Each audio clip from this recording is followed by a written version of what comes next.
Malaysia ও চীন সরকারের আমন্ত্রণে সরকার প্রধান হিসেবে প্রথম বিদেশ সফর সফলভাবে সম্পন্ন করেন প্রধানমন্ত্রী তারেক রহমান। সফর শেষে দেশে ফেরার পরদিন বাবা শহীদ প্রেসিডেন্ট জিয়াউর রহমান এবং মা খালেদা জিয়ার কবর জিয়ারত করতে রাজধানীর শেরেবাংলা নগরের জিয়া উদ্যানে যান তিনি। এ সময় মা বাবার কবরে শ্রদ্ধা নিবেদন করেন প্রধানমন্ত্রী তারেক রহমান। পরে তিনি পবিত্র ফাতেহা পাঠ, দোয়া ও মোনাজাত করেন। এ সময় উপস্থিত ছিলেন প্রধানমন্ত্রীর প্রতিরক্ষা উপদেষ্টা, জাতীয় সংসদের হুইপ সহ প্রধানমন্ত্রীর কার্যালয়ের কর্মকর্তারা। সেখান থেকে সরাসরি জাতীয় সংসদ অধিবেশনে যোগ দেন সরকার প্রধান। সেখানেই তাকে স্বাগত জানান সংসদ সদস্যরা। অধিবেশনের শুরুতেই প্রধানমন্ত্রী মালয়েশিয়া ও চীন সফরকে অভূতপূর্ব সাফল্য হিসেবে স্বীকৃতি দেওয়া হয়।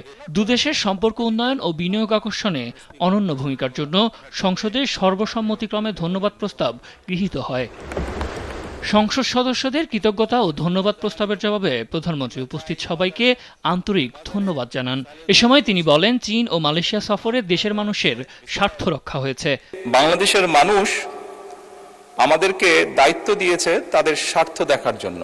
আমি আমার দেশের মানুষের স্বার্থ নিয়ে কথা বলার এবং সেই স্বার্থ রক্ষা করার চেষ্টা করেছি মাননীয় স্পিকার। সফরের অর্জনকে নিজের ব্যক্তিগত সাফল্য হিসেবে না দেখে দেশের অর্জন হিসেবে দেখার কথা বলেন প্রধানমন্ত্রী। মাননীয় স্পিকার, এখানে আমাদের কারোরই কোনো ব্যক্তিগত কোনো বিষয় নেই।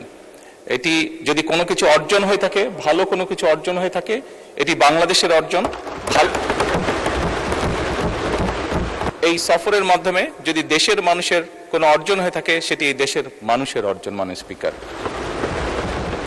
এ সময় দেশের জন্য এবং দেশের মানুষের পক্ষে কাজ করতে উৎসাহ দেয় বিরোধী দলের নেতা সহ সংসদের সব সদস্যকে কৃতজ্ঞতা জানান সরকার প্রধান। বিরোধী দলের নেতা সহ সকল সদস্যকে আন্তরিকভাবে ধন্যবাদ জানাচ্ছি।